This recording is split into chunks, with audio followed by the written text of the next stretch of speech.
Assalamualaikum warahmatullahi wabarakatuh. Senang sekali saya Jati Dharma bisa hadir menyapa alumni Smada Surabaya dimanapun berada di seluruh dunia, di pelosok-pelosok dunia. Semoga dalam keadaan yang selalu sehat. Dan seperti biasa, acara The Alumni akan menghadirkan sosok alumni SMA Negeri 2 Surabaya yang tentunya top, bisa diambil hal-hal yang positif dalam kehidupannya selama ini. Nggak cuman gemilang ketika menjadi siswa di Smada, tapi tentunya gemilang setelah menjadi orang yang sudah memegang satu peranan di masyarakat. Nah, di hari ini saya kebetulan akan ngobrol seru dengan alumni yang luar biasa. Kalau dibaca daftar riwayat hidupnya nih, wah, udah aja gitu, jadi jiper gitu.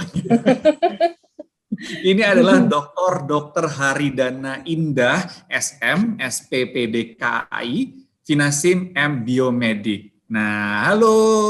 Assalamualaikum. Waalaikumsalam warahmatullahi wabarakatuh. Gimana kabarnya, Sehat? Cak Jati? Alhamdulillah sehat. Terus harus selalu ditanyakan sehat nggak? Itu karena sekarang tuh jadi yang penting banget ya. Mau kabarnya lagi sedih atau lagi senang, pokoknya tanya dulu sehat nggak gitu ya. Betul. Neng Indah.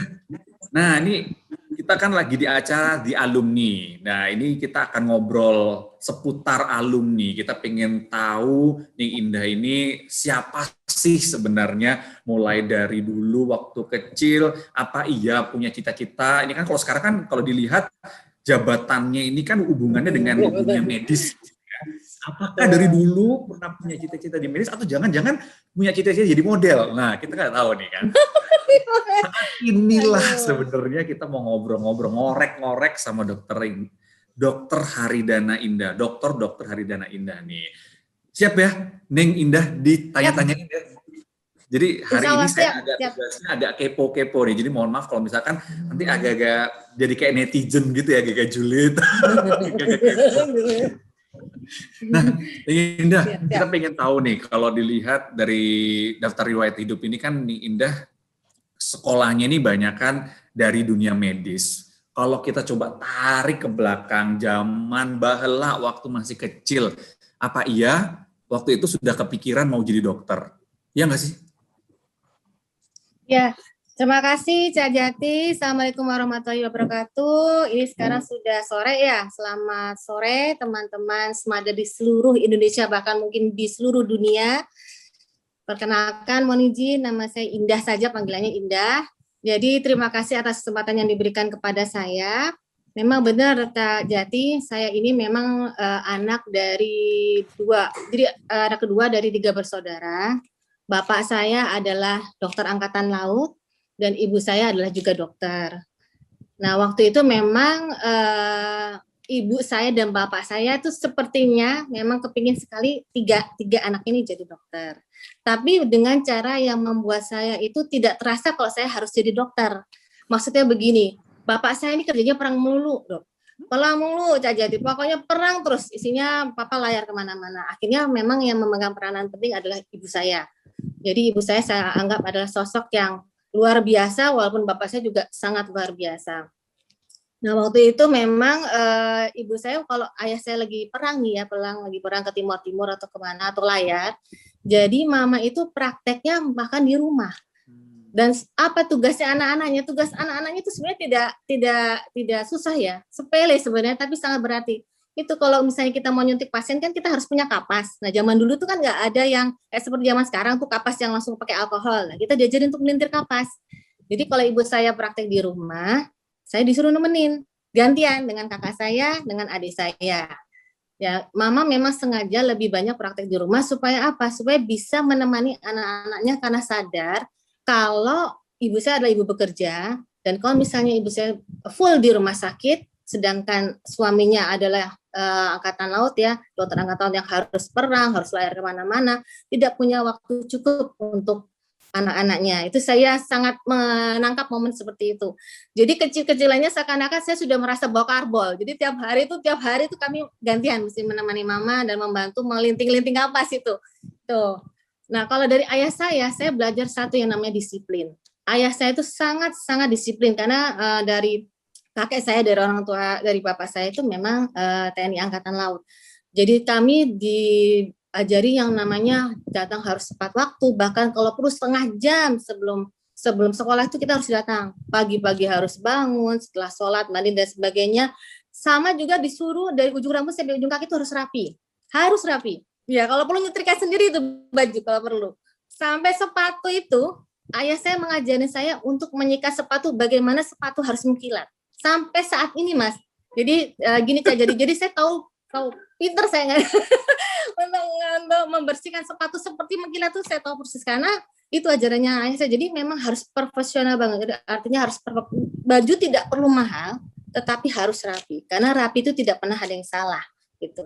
Jadi dari bapak saya diajari disiplin, bagaimana cara berdialog dengan orang lain, bagaimana kita makan di meja makan, sikap makan kita, mengenai cara menutup pintu pun kita diajarin. Itu dari ayah saya. Wow. Ibu saya mengajari yaitu tadi kemanusiaan terutama. Bagaimana kita harus berbagi dengan orang lain, kita harus menyayangi orang lain dan jangan memilih-milih teman, pilih yang baik. Dari tukang beca, tukang parkir semuanya harus disapa. Jangan membanding-bandingkan orang lain. Itu dari ibu saya. Itu dari bapak saya. Nah, itu akhirnya lama-lama setelah saya masuk, saya dari SD Dapena, itu karena rumah saya di Raya Gubeng, yang paling dekat itu SD Dapena. Orang tua saya tidak pernah memanjakan saya. Jadi kalau memang harus pulang, kalau perlu jalan kaki. Saya SMP pun saya rumahnya di Ponorogo waktu itu SMP 1, itu pun saya masih naik bemo. Jadi walaupun punya mobil, orang tua saya itu yaitu tadi, kalau kamu punya prestasi dikasih hadiah, tapi kalau tidak ada prestasi jangan harap. Jadi memang orang tua saya itu benar-benar mendidik kami dengan disiplin. Karena mama papa ini punya alhamdulillah mengangkat banyak anak yatim dari keluarga.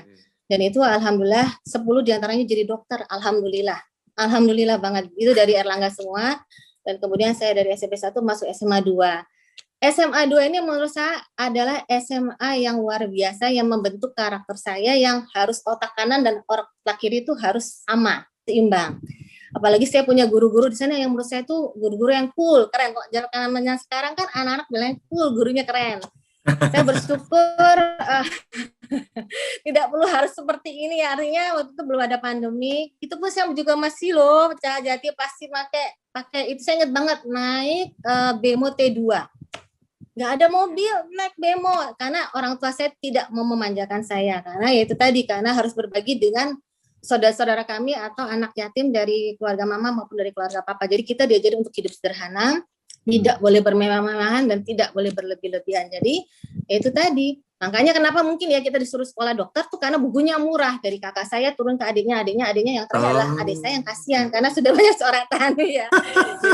Jadi artinya ya dari SMA kakak saya bukan di SMA 2, di SMA 5 tapi saya milihnya SMA 2. Saya bisa loh masuk SMA 5 tapi saya lebih suka SMA 2 karena apa? Karena saya lihat di sana tuh menurut saya waktu zaman itu ya, itu luar biasa gurunya, tidak terlalu stres. Dan juga saya lihat teman-teman SMA 2 itu gimana ya, mereka itu bisa bersosialisasi dengan baik karena hidup ini bukan hanya memang harus ilmu karena banyak hal-hal di luar sana yang harus kita petik ya.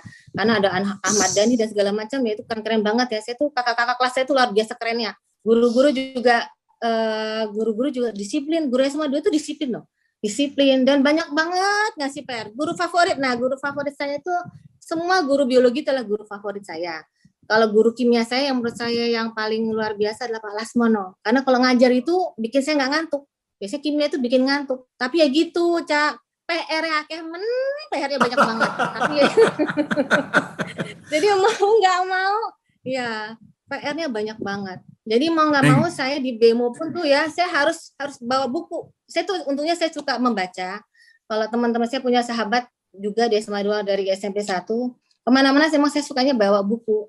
Jadi ya itulah itu yang mungkin yang memotivasi saya karena ya itu tadi kalau nggak gitu nggak ngejar karena memang saya tuh nggak pintar. Kalau pintar mungkin rajin ya, tapi pintar mah tidak ya, karena saya harus mengejar teman-teman saya dan saya selalu mohon maaf saya mencari teman yang menurut saya yang pintar. Karena kalau kita berteman anak-anak pintar itu kita jadi pintar. Jadi lingkungannya harus positif. Walaupun yang lain juga teman semua tetap, tapi kalau ini harus cari yang teman yang lebih pintar karena sekarang saya nih temenan sama Mas Anang, SKIW, apalagi ketemu Cak Jati yang luar biasa, itu saya jadi bermotivasi, ternyata generasi yang sekarang itu luar biasa hebat. Jadi ya itu tadi kita harus mengikuti zaman juga sih ya. Itu bahasa kecil saya sangat luar biasa. Jadi memang ibu dan bapak saya tidak tidak mengharuskan saya harus jadi dokter. Buktinya saya itu sebenarnya pertama tuh masuknya ke ekonomi loh, Kak. Saya nggak masuk ke kedokteran langsung. Iya. Tapi kemudian saya di ekonomi Erlangga akuntansi. Jadi makanya saya di Erlangga angkatan 90, 89 di akuntansi. Begitu saya lihat, ternyata saya ngitung uangnya bukan uang saya sendiri ya, repot ya. Dan waktu itu dekannya adalah temannya papa. Nah, waktu saya mau minta izin untuk ujian masuk ke dokteran, dipanggil juga. Kenapa Indah, nilaimu kan di sini bagus, kenapa kamu harus mau jadi dokter seperti orang tua? Jawaban saya cuma satu, Bu, mohon izin, saya ingin membantu orang dengan tangan kosong. Karena ibu saya selalu menekankan, kalau jadi dokter, semua pekerjaan itu bagus, semua profesi itu cantik, bagus, indah, tapi mungkin dari keluarga saya ya, karena saya lihat dengan tangan kosong kita bisa membantu orang. Itu profesi nakes yang menurut saya adalah yang mulia ya, walaupun semua pekerjaan saya rasa memang pekerjaan itu adalah mulia, karena semua orang itu pasti ada kelebihan dan kekurangannya. Dan saya selalu menekankan prinsip-prinsip itu adalah ke anak-anak saya, terutama sesuai dengan sabda Nabi Rasulullah Muhammad SAW, sebaik-baik manusia itu harus berguna bagi orang lain. Itu. Dan semua itu adalah berkaitan. Dokter tidak bisa bekerja kalau nggak ada cleaning service. Dokter tidak bisa bekerja kalau tidak ada petugas administrasi atau perawat. Nggak mungkin datang-datang langsung kerja, nggak mungkin. Kalau nggak ada cleaning service kan nggak bersih kan ruang praktek kita. Terus kalau nggak ada administrasi kan nggak mungkin. Jadi apapun peranan Anda itu pasti berharga. Jadi jangan khawatir. Dan untuk itu kita juga itu tadi harus berusaha, belajar, dan satu lagi yang paling penting menurut saya adalah doa restu dari orang tua. Jadi kalau yang masih punya orang tua, disayangin. Oke. Ning, jadi langsung terharu nih, keinget sama orang tua ya. Ya, orang tua saya meninggal 2 tahun yang lalu. Mau lebaran. Jadi, itu ini lebaran kedua tanpa ayah dan ibu saya. Jadi, saya tidak pernah pisah dari orang tua saya. Dan saya itu minta berkah. Pokoknya, kalau berbakti sama orang tua itu luar biasa berkah. Jangan takut berkah dimanapun, restu dari orang tua terutama ibu itu berkah. Dan memang namanya orang tua, orang tua tidak pernah kepingin anaknya susah. Tapi kalau bisa ya itu tadi, orang tuanya ditelepon, terus kemudian disapa. Kamar kami ini tidak pernah pisah. Jadi saya itu selalu satu rumah dengan orang tua saya karena suami saya tentara marinir angkatan laut, jadi sering perang juga, Mas. Jadi mungkin saya itu seperti kiblatnya orang tua saya, tapi memang bukan dapat dokter. Kayaknya nggak ada dokter yang mau sama saya kali ya. Jadi saya dapat marinir angkatan laut. Jadi suami saya itu perang dulu. Akhirnya saya sama orang tua saya, dan peranan orang tua saya membantu saya itu sangat-sangat luar biasa. Jadi waktu dari ekonomi saya berusaha minta doa restu dari orang tua saya untuk pindah ke itu tadi, walaupun orang tua saya tidak nyuruh saya pindah loh, tidak menyuruh saya pindah untuk ke kedokteran, karena semua menurut orang tua saya itu bagus. Jadi ya akhirnya doa restu orang tua saya alhamdulillah bisa masuk ke Universitas Erlangga. Dan jangan dipikir ya anaknya dosen langsung bisa masuk, siapa bilang, enggak, tetap aja harus belajar gitu. Mungkin kalau yang lain-lain kan kalau pinter kan langsung masuk ya, kalau saya mungkin ya tadi rajin belajar dan jangan lupa berdoa, dan yang paling penting adalah restu dari orang tua itu. Jadi saya jadi maaf ya kalau udah bulan puasa gini pasti rada kalau ingat orang tua saya itu rada mewek memang. Mohon maaf. Iya. Ning Indah, tadi kan Ning Indah kan cerita waktu masa kecilnya itu dimintain tolong sama ibu untuk bantu melinting ini ya kapas gitu ya, nyiapin kapas. Ketika itu merasa terpaksa nggak sih? Iya, enggak tuh, karena mama itu ngajarinya itu dengan menyenangkan, karena menurut saya itu kan sebenarnya enggak terpaksa ya, karena itu hal yang kayak seperti mainan. Betul juga sih, dibeliin mainan dokter-dokternya itu benar. Jadi kayak seperti jadi kakak saya memeriksa saya meriksa adik saya, benar. Dan kemudian kalau mama terpaksa harus visit pasien malam-malam, kita nggak punya pembantu yang babysitter boro-boro, nggak ada. Jadi orang tua saya, apalagi ayah saya perang mulu kan, jadi mama itu nyetir ke rumah sakit Simpang dulu. Jadi anak-anaknya dibawa semua karena di rumah nggak ada yang ngurusin, hanya ada tante saya, pembantu satu. Jadi kita dibawa dan itu ya itu kadang kita diajak untuk nunggu di waktu itu di rumah sakit Simpang ya, dulu mungkin sekarang udah jadi Data Plaza ya. Itu agak creepy rumah sakitnya ya, kita disuruh nunggu. Nah, saya baru menghargai jerih payah namanya orang tua. Ini pastinya untuk anaknya, pastinya salah satunya lah untuk anak-anaknya itu. Jadi akhirnya saya juga mengerti, jadi membantu orang tua itu tadi, walaupun mungkin hanya melinting kapas ya, dan menyium bau karbol, lama-lama ternyata begini ya. Jadi saya lihat juga ibu saya berkomunikasi dengan pasien-pasiennya, ternyata seperti ini ya jadi dokter. Ternyata kalau bakti sosial pun saya juga diminta untuk turun bukan berarti harus periksa pasien, tapi menyiapkan barang-barang peralatan medis. Saya pernah sih ketusuk jarum dan ibu saya tuh tengah mati, khawatir banget karena mau main jarum-jaruman. Dia kan nggak tahu dulu, nggak ngerti ya, pakai kalau ketusuk jarumnya pasien kan takutnya hepatitis B, C atau HIV ya karena itu. Dan ibu saya sangat khawatir banget, ya itu berbahaya. Jadi saya tahu mana yang harus disentuh atau ya tidak disentuh. Namanya juga anak kecil ya, Cak ya. Jadi ya artinya ya itu tadi. Dan saya salutnya dengan ibu saya tidak praktek di rumah sakit karena hanya bukannya apa ya, tidak semata-mata mencari materi, tapi ibu saya juga ingin anak-anaknya itu terpantau. Kalau misalnya di luar, ya itu siapa yang ngurusin anak-anak saya, termasuk anak yatim piatunya mama itu ada di rumah juga, Ca. Jadi saya belajar berbagi dengan anak-anak saudara-saudara saya yang lain. Jadi ya kita sama-sama sekolah. Kita semua naik bemo kalau sekolah, baru bawa mobil itu kalau sudah kuliah. Itu pun kuliah udah mau akhir. Tapi kalau itu naik bemo, ini memang benar-benar tidak memanjakan ya. Betul itu benar. Luar biasa memang. Tadi kan dengar ceritanya anak ada 3 gitu ya, 3 bersaudara, kemudian anak yatimnya juga banyak. Kalau ibu kan berperan penting ya untuk memberikan arahan gitu ya, ini harus seperti apa pendidikannya, nanti harus menjadi orang itu seperti apa. Biasanya cara menyampaikan seperti apa? Apakah ya itu tadi kan kalau kayak tadi ya diminta bantuin linting kayak gitu. Nah, proses minta bantuannya itu dengan seperti apa sih? Kan kadang-kadang ada ya kita tuh orang tua yang kayak daripada kalian main berisik apa namanya nggak jelas apa. Aduh sini bantuin mama ini. Ada kesan bahwa ya orang tua kepada anak tuh ada perintahnya gitu ya, ada kesan perintah. Tapi kan kadang kita sebagai anak tuh kan apa sih, kan pengen main, ngapain harus kayak gitu.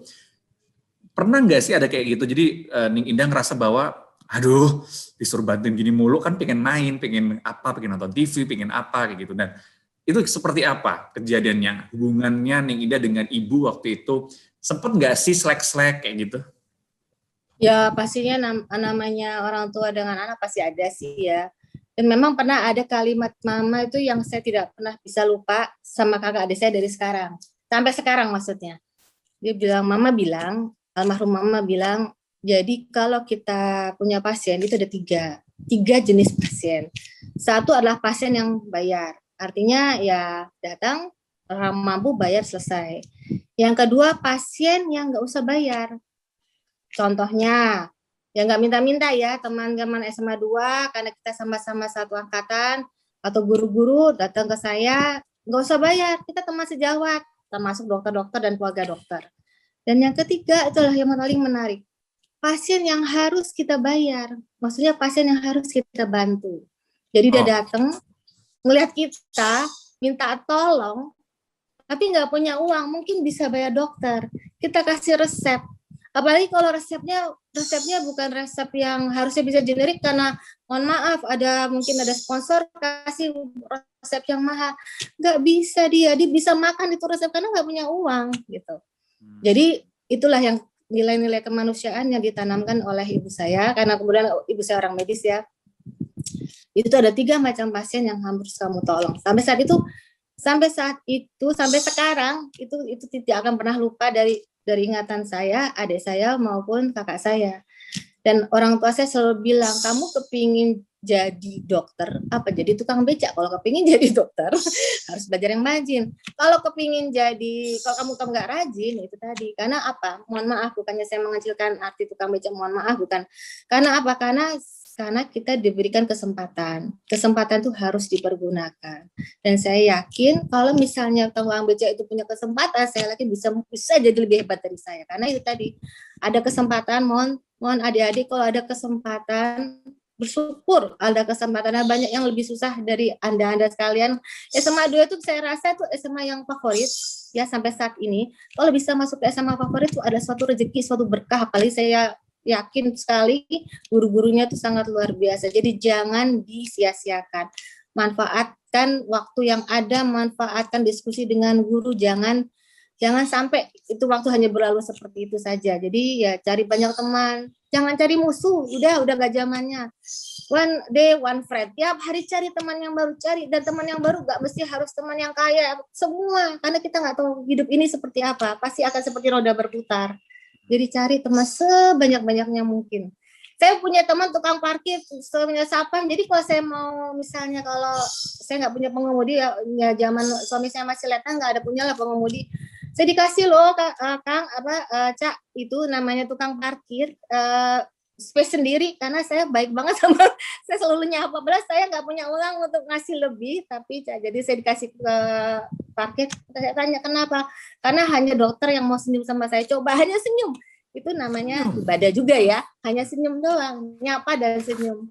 Saya bilang masa sih? Iya, karena yang lain mungkin ke arah sibuk ya, tidak sempat bersegur sapa. Tapi ya itu karena di mata Allah semua manusia itu menurut saya itu sama.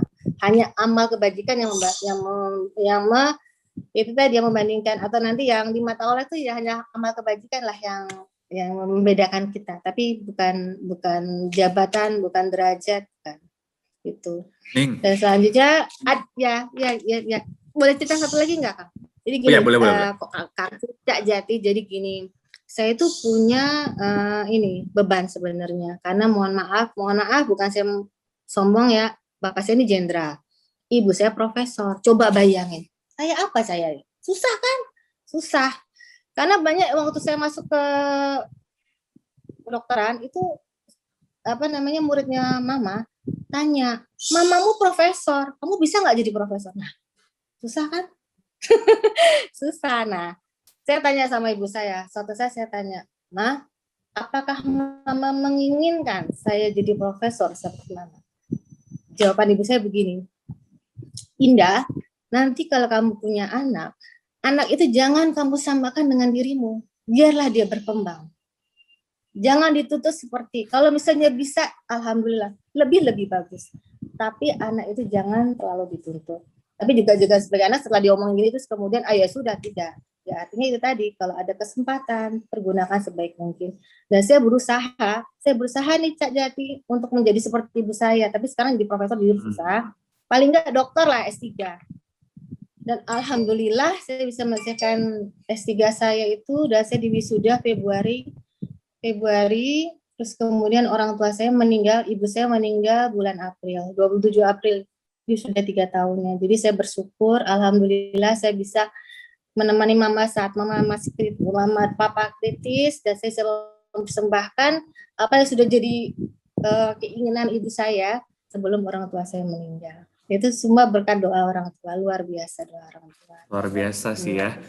Kalau orang kita sama orang tua baik ya pasti ya walaupun kita misalnya suka nakal tapi orang tua tuh pasti ngedoain yang baik-baik gitu buat anaknya nggak ada lah ya harusnya orang tua yang memberikan doa yang negatif buat anaknya itu kayaknya nggak ada gitu. Jadi pastinya harusnya selalu bersyukur punya orang tua yang sudah mendidik, memberikan penghidupan. Kalau nggak dididik, nggak dihidupi, nggak bakalan jadi gitu ya, Dok. Siap.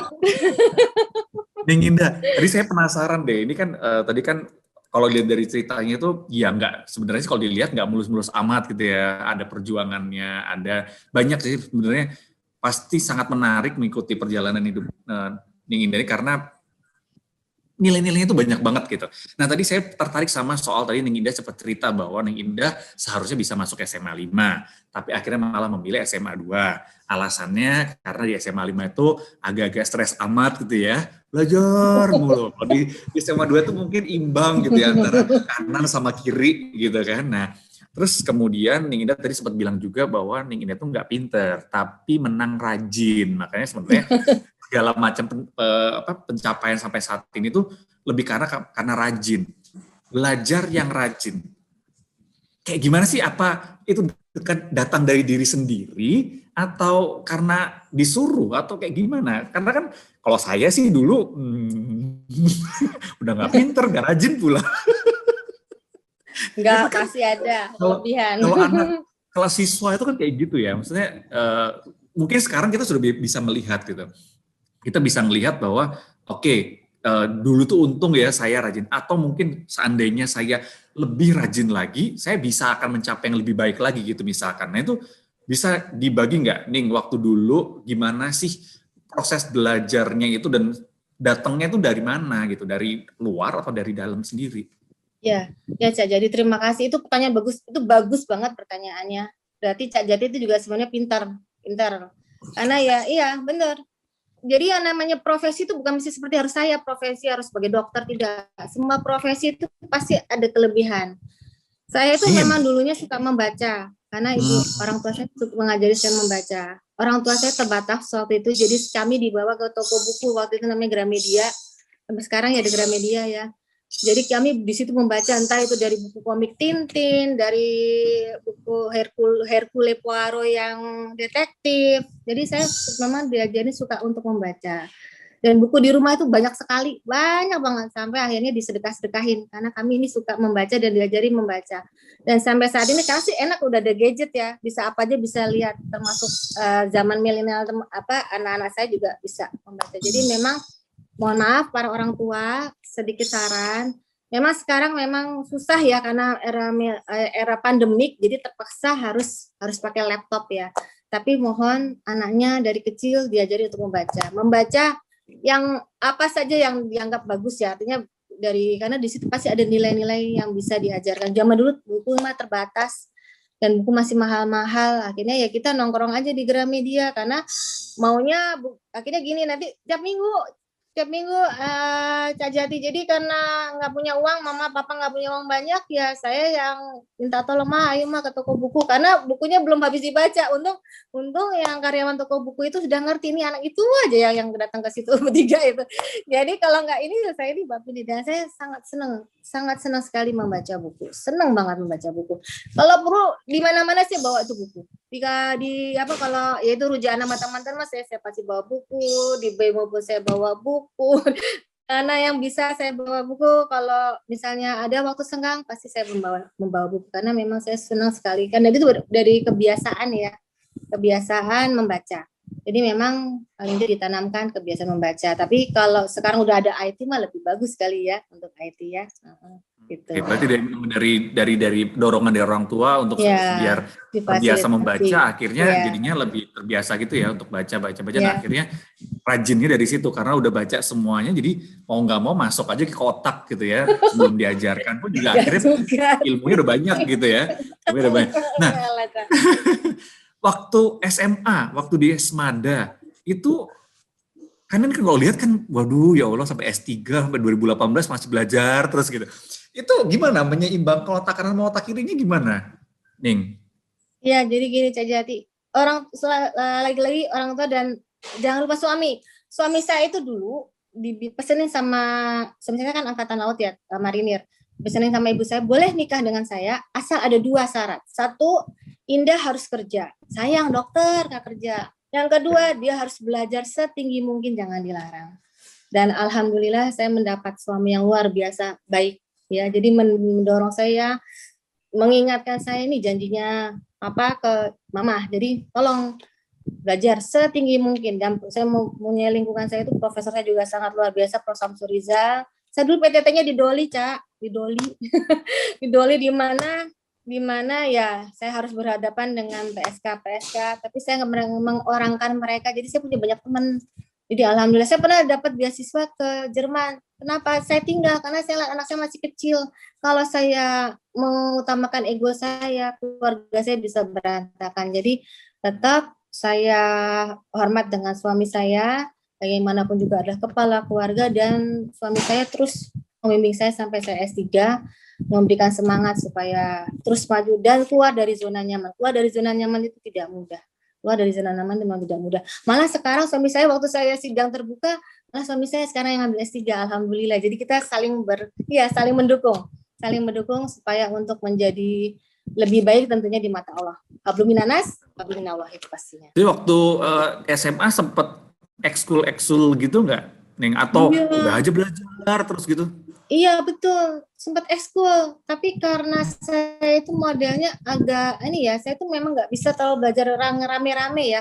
Ya mampunya yang rame-rame, kalau yang private nggak punya uang ibu saya. Jadi ya itu. Tapi saya ini termasuk yang suka nanya. Jadi kalau saya nggak ngerti, saya pasti nanya dan sampai ngerti baru saya mau pulang. Dablek ya.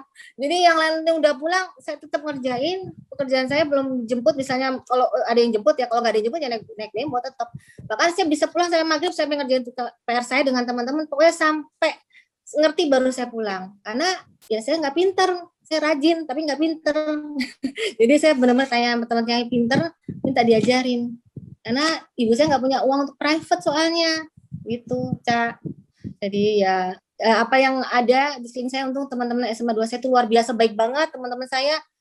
Pokoknya luar biasa deh teman-teman saya, guru saya juga sabar. Mungkin kalau lihat muka saya mungkin ingat ya, ini anak yang paling suka nanya. Kalau nggak selesai itu, kalau nggak puas pasti saya akan nanya sampai saya benar-benar mengerti. Sampai itu ada Bu Sumini, ada Bu Sri, itu semua tuh udah tahu lah muka-muka saya. Kalau anak ini kalau nggak nanya bukan indah namanya. Gitu, Cak. Tapi Gitu. nanyanya sesuatu yang sesuai ya, maksudnya tetap pada koridornya, bukan nanya hal-hal yang nggak penting gitu Ya, kan ya, pastinya, Ning. ya, betul. Nah, terus Betul, Cak. tadi itu kan di masa SMA, jadi masa SMA itu ya benar-benar gigih gitu ya hitungannya ya, walaupun merasa tidak pintar, jadi tetap merasa bahwa ya ada tanggung jawab bahwa ini sekolah harus tetap belajar, harus tetap mengejar nilai-nilai. Jadi akhirnya jadinya itu tadi ya, memanfaatkan situasi. Kalau misalkan memang orang tua tidak mampu membiayai, ya manfaatkan guru yang ada di sekolah gitu ya, selama gurunya masih mau membantu, selama guru atau teman-temannya ikut mau membantu, ya manfaatkan itu ya. Jangan gara-gara wah dia pinter karena dia les ini, berarti aku juga harus les yang sama. Enggak kayak gitu ya. Jadi cari teman yang pinter juga, biar kita juga kecipratan pinternya gitu ya, Ning ya. Ning, tadi kan sempat masuk ke ekonomi dulu ya. Kan juga kan tadi dibilang di awal suka banget sama pelajaran biologi. Nah, kenapa belok ke ekonomi gitu? Terus akhirnya kok dari kecil udah kenal nih sama medis gitu kan. Terus SMA suka biologi, tapi tiba-tiba kok melenceng ke ekonomi. Itu kenapa? Ada inspirasi apa kok tiba-tiba belok? Ya, jadi saya itu dokter yang berbasis akuntansi ya berarti ya. Jadi dulu kan IPC namanya. Oh iya.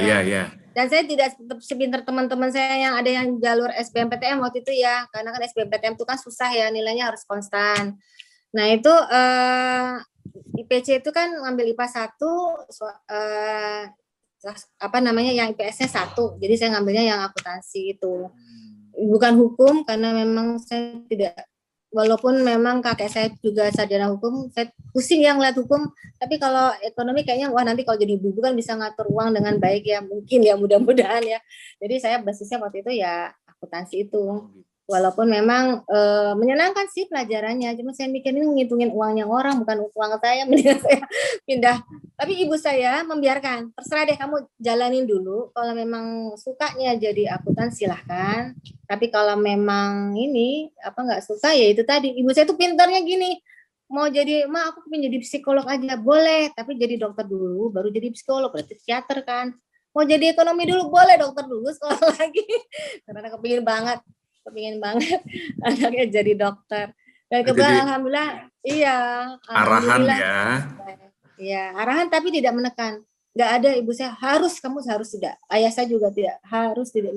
Kita tidak pernah bilang harus, tapi itu tadi termasuk anak saya alhamdulillah dua-duanya di FKUI. Jadi ya sama, saya mempraktekkan yang apa ibu saya ajarin. Jadi karena suami saya juga perang melulu, jadi anak saya waktu masih kecil-kecil itu saya bawa ke puskesmas, masih bayi nggak punya babysitter, saya nggak punya duit buat babysitter. Jadi dua-duanya saya bawa, terus kemudian ibunya ngurusin pasien pulang. Jadi mungkin itu anak dari kecil udah nyium bau karbol kali ya, karbol puskesmas kali ya, gitu. Iya. Gitu. Oh ya. Oke, nah berarti kalau misalkan dipikir-pikir sebenarnya kalau dilihat-lihat ada pengarahan bahwa jadilah ini, jadilah ini, jadilah ini. Jadi sebenarnya dicekokinnya tuh pelan-pelan gitu, mulai dari kecil disuruh Betul. pas, terus diajakin ke Dari kecil. rumah sakit ya kan, kalau ibu kerja, ya, kemudian ketika memilih jurusan pun sebenarnya juga agak sedikit dicekokin bahwa jadi dokter dulu, baru mau jadi akuntan, mau jadi dokter dulu, jadi psikolog atau apa segala macam. Tapi Indah tidak merasa bahwa itu sebuah hal yang paksaan gitu ya, karena mungkin caranya enak gitu ya. Ini mungkin bisa jadi catatan nih buat kita semua orang tua bahwa kadang-kadang kalau ya saya pun sekarang kalau misalkan melihat anak nggak bisa, istri saya suka marah-marah gitu. Kenapa dia nggak bisa gitu ya. Makanya tadi saya menggarisbawahi bahwa jangan bikin anak kita tuh seperti kita, karena dia punya sesuatu hal yang berbeda, punya sesuatu yang spesial juga. Dan kalau selama hidup ini dari dulu kecil dengan segala perjuangannya, terus ditinggal perang terus sama bapak, kemudian ini akhirnya menemukan tambatan hidup juga militer juga, ya. Kayaknya itu kan nggak jauh-jauh dari medis, dari militer gitu ya. Kalau dari situ kira-kira nih memandang hidup seperti apa sih, Ning? Apakah hidup itu tuh harus dijalani dengan yang perjuangan yang bahwa ya kita emang harus fight gitu, atau yang ya udahlah santai aja? Karena kalau misalkan dibandingin tadi ya, kalau lihat dari milih SMA 5 sama SMA 2 itu kayaknya ninginnya aduh udah yang nyantai-nyantai aja deh, jangan yang terlalu stres-stres amat gitu kan. Itu gimana sih kalau Ida melihat, kalau dilihat dari pendidikannya sampai S3 tuh kayaknya serius banget gitu, pendidikan gitu. Tapi apakah iya dalam kehidupan tuh sebenarnya Neng Indah itu memandangnya seperti itu? Kayak gimana? Ya benar, jadi gini Cak Jati, jadi yang ya saya bersyukur dikelilingi oleh orang-orang yang suka sekolah. Jadi ibu saya tuh setelah jadi profesor pun masih sekolah sarjana hukum, dan waktu mau acara pernikahan saya itu juga barusan ujian SH juga walaupun mama sudah profesor. Jadi saya lihat ibu saya tidak pernah lelah dalam belajar, karena menurut mama dan papa ilmu itu adalah jendela dunia. Sekolahlah setinggi mungkin supaya kamu bisa membantu orang. Karena saya nggak bisa seperti Cak Jati, nggak bisa seperti yang seperti konglomerat. Karena ibu saya selalu bilang, dokter itu indah. Kalau kamu memilih dokter, dokter itu nggak akan bikin kamu jadi kaya. Jadi kalau kepingin kaya, jangan jadi dokter. Kecuali kalau jadi pengusaha. Gitu. Jadi artinya ya saya menikmati. Memang sebenarnya ada sedikit paksa waktu, karena kakak saya ini dokter spesialis anak, adik saya dokter spesialis bedah, dan saudara-saudara kami yang diangkat anak jadi mama, ada yang spesialis penyakit jantung paru, ada yang dokter mata, ada yang dokter gigi, dan ada yang dokter kebidanan bahkan. Jadi sebenarnya kita bisa bikin rumah sakit ya, nggak punya modal, tapi ya misalnya bener. Jadi rumah sakit keluarga. Rumah sakit keluarga, itu aja tuh namanya tuh. Nggak bisa jadi konglomerat. Nah, artinya itu tadi, keluarlah dari zona nyaman, belajarlah setinggi mungkin. Nah, ini lagi kan 21 April nih. Ibu-ibu atau remaja wanita jangan mau kalah. Oke, boleh kok jadi ibu rumah tangga. Saya pun juga jadi ibu rumah tangga. Saya itu jadi ibu rumah tangga. Saya jadi dokter. Saya mendampingi suami saya sebagai salah satu bagian dari istri Jala Senasri, yang dimana tugasnya juga banyak. Nah, saya berusaha untuk membagi-bagi waktu, karena ibu saya juga ibu Jala Senasri. Jadi saya sangat banyak mencontoh dari orang tua saya. Tetap Jala Senasri, tetap ke rumah sakit, tetap belajar. Dan itu semua alhamdulillah bisa, ya berkat Allah semua itu lillahi ta'ala. Allah dalam berkat doa dari kedua orang tua saya, didukung oleh support dari suami. Memang itu tadi, jadi intinya ya itu tadi, berdoa, doa dari orang tua, restu orang tua, apalagi waktu menikah restu dari suami, dan insya Allah bismillah jalan. Jadi jangan puas hanya dalam keadaan seperti ini aja, tapi tergantung lagi tujuannya untuk apa. Karena ibu saya begitu saya lulus S3, pesannya hanya satu, jangan jadi orang sombong. Jangan jadi orang sombong. Jadilah orang yang selalu rendah hati, tapi bukan rendah diri. Karena yang namanya S3 itu bukan berarti kita lebih dari segala-galanya. Yang namanya S3 itu adalah satu ilmu didalamin benar-benar, bukan semua ilmu yang ngerti. Jadi jangan jadi orang sombong.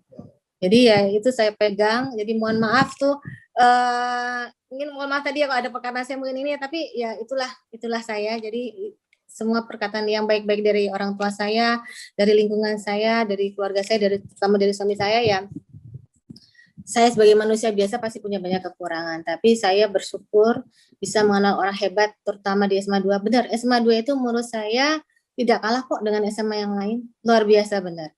Dan saya bersyukur bisa menjadi bagian, dan saya bangga, saya benar-benar bangga menjadi bagian dari SMA 2. Karena setiap dari CV itu pasti saya mencantumkan SMP 1, memang karena dari SMP 1, SMA 2 pasti.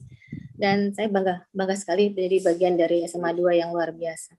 Benar, nggak bohong. Benar. Terakhir, apa yang belum kesampaian dari seorang Dokter Haridana Indah Madi, SPP, DKI, Finasim, Biomed, panjang itu. Apa sih yang belum kesampaian? Dan apakah masih ada yang dikejar gitu? Ya, kalau mau dikejar sih sebenarnya saya tuh orangnya suka jadi saya juga dosen. Tapi karena zaman seperti ini ya, jadi akhirnya dan saya udah kerjanya di Rumah Sakit Kanker Darmais, bukan di Rumah Sakit Pendidikan langsung. Banyak sebenarnya cita-cita saya, tapi yang jelas itu tadi, sebaik-baik manusia kita harus berguna untuk orang lain. Jadi saya ini karena saya ingin membantu, mengajak untuk adik-adik angkatan dari SMA 2, apalagi dalam masa pandemi ini, jangan berkecil hati. Kita belajar lewat internet ini bukan berarti kita, memang pasti ada kekurangan karena kita tidak bertemu langsung ya, tapi itu bukan berarti menjadikan alasan untuk supaya kita tidak lebih maju. Apalagi sekarang yang namanya era milenial, banyak kesempatan, banyak yang bisa dipelajari. Jadi jangan berhenti. Kalau misalnya masalah ekonomi, jangan takut. Allah itu pasti memberikan rezeki kok. Namanya anak tuh pasti punya rezeki masing-masing. Ibu saya selalu bilang begitu. Jangan khawatir Indah, rezeki itu Allah yang ngatur. Termasuk dokter tuh kan banyak ya, Cak. Jadi ya mohon maaf, dokter tuh banyak. Alhamdulillah, ya itu tadi, nggak akan ketuker, nggak usah takut. Gitu banyaknya dokter penyakit dalam di Jakarta, konsultan alergi melalui Jakarta, alhamdulillah, yang penting berkah. Jangan menyakiti pasien dengan mencekek dengan harga yang mahal. Yang penting satu, berkah. Hidup ini harus berkah, hidup ini harus banyak belajar, dan itu tadi, doa dan restu dari orang tua itu sangat luar biasa, itu Mas Kak Jaja. Jadi boleh nggak sebentar? Saya mau panggil anak saya, boleh nggak? Mungkin 1, 2 atau 3 kata-kata sebentar ya, Mas Ari. Ini. Boleh. Anak saya ini Mabea TNI Angkatan Laut, jadi persis seperti ini, seperti kakeknya. Mungkin nggak usah lama-lama ya Mas ya. Ya udah, ngomong apa mama maksain gitu, jadi dokter. Ya. Namanya siapa nih Mas? Saya Hari, Mas. Oke. Iya, saya Hari, anaknya dari Dokter Indah. Ya, jadi memang tadi udah cukup banyak ya ibu saya menceritakan pengalamannya dan berbagai pelajaran yang didapat dari orang tuanya yang juga nenek dan kakek saya. Memang sedikit dari saya, kebetulan juga saya juga dokter dan adik saya juga akan menjadi dokter. Ya kebetulan kami juga tidak pernah dipaksa juga untuk menjadi dokter ya, karena memang dari kecil kami selalu dikenalkan dan dipaparkan saja mengenai kehidupan kedokteran, mengenai pengalaman ibu saya bekerja di puskesmas, bahkan di rumah kami juga ada kamar praktek di mana juga sama, kalau dulu ibu saya benerin kapas atau apa ya, kami juga sama sebenarnya ngeliatin nenek saya bekerja, ibu saya bekerja. Jadi alhamdulillah bisa bisa menjadi bagian dari profesi yang mulia, mengikuti jejak orang tua, nenek kakek, dan keluarga, bukan karena sebuah paksaan, melainkan karena keinginan pribadi yang didasarkan oleh nilai-nilai yang diberikan oleh kedua orang tua saya dan kakek nenek saya. Biasa. Terima kasih loh Mas Hari sudah bergabung sini. Terima kasih nih Indah. Terima kasih. Ini membuat saya makin iri sebenarnya, karena cita-cita saya dulu pengen jadi dokter, tapi ya kesampaian, otaknya nggak nyampe. Bisa. Enggak, saya otaknya nggak nyampe. Oke, ya udah, Neng Indah, terima kasih banyak sudah berbagi di alumni karena ini adalah informasi yang sangat menarik ya. Tadi cerita dari masa kecil di SMA, kemudian ketika memilih jalan hidup sebagai dokter dan banyak sekali nilai-nilai yang dibagi, baik itu nilai-nilai yang diterapkan oleh dari Bapak Ibu, kemudian nilai-nilai yang diterapkan oleh Neng Indah sendiri yang Neng Indah jalani selama masa hidup ini tentunya banyak sekali. Kalau saya catat sih ini emang banyak hal yang kayak semacam tadi, kita kalau mau cari teman harus teman yang positif biar kita juga ketularan. Disiplin, karena dengan disiplin diri itu kita membuat jadi orang yang bisa bertanggung jawab terhadap waktu, terhadap apa yang kita ambil. Dan gigih, jangan lupa, walaupun kita memiliki kekurangan, tapi dengan gigih kita bisa akan menutupi kekurangan itu dan bisa mengejar ketertinggalan dengan orang lain. Dan tentunya yang tadi yang sangat digarisbawahi adalah bahwa hidup itu harus berkah. Jadi apa yang ada di dalam hidup kita, apa yang ada dari ujung rambut sampai ujung kaki kita tuh pasti ada yang bisa disumbangkan ya, pasti ada yang bisa diberikan untuk membantu orang lain karena kita tidak boleh jadi orang yang sangat sombong. Dan selalu ingat bahwa doa dan restu orang tua itu yang nomor satu. Jadi yang masih punya orang tua, ini ngomong ke diri saya sendiri nih. Jangan dicuekin dong, ngomong sama diri saya sendiri nih. Diajak ngobrol, disapa gitu ya, dan diminta, yang penting adalah mengucapkan terima kasih gitu kali ya, bahwa kalau tanpa dukungan, tanpa doa dan restu mereka, tidak mungkin kita ada di titik seperti ini gitu ya. Terima kasih banyak Neng Indah atas berbagi ilmunya, semoga selalu terus bisa berkah buat orang lain dan nanti kita ngobrol-ngobrol di kesempatan yang lain ya. Buat yang lainnya, buat seluruh alumni yang menyaksikan acara ini, jangan lewatkan acara di alumni karena ini adalah ngobrol asik seputar alumni dari semua angkatan, dari semua profesi. Jadi pasti akan banyak hal yang bisa diambil dari para alumni. Jadi kita ketemu lagi kapan-kapan di alumni, ngobrol asik seputar alumni. Saya Jati Dharma dan Dr. Indah pamit, ada Ca Anang juga. Terima kasih, sampai ketemu. Assalamualaikum warahmatullahi wabarakatuh. Waalaikumsalam warahmatullahi wabarakatuh.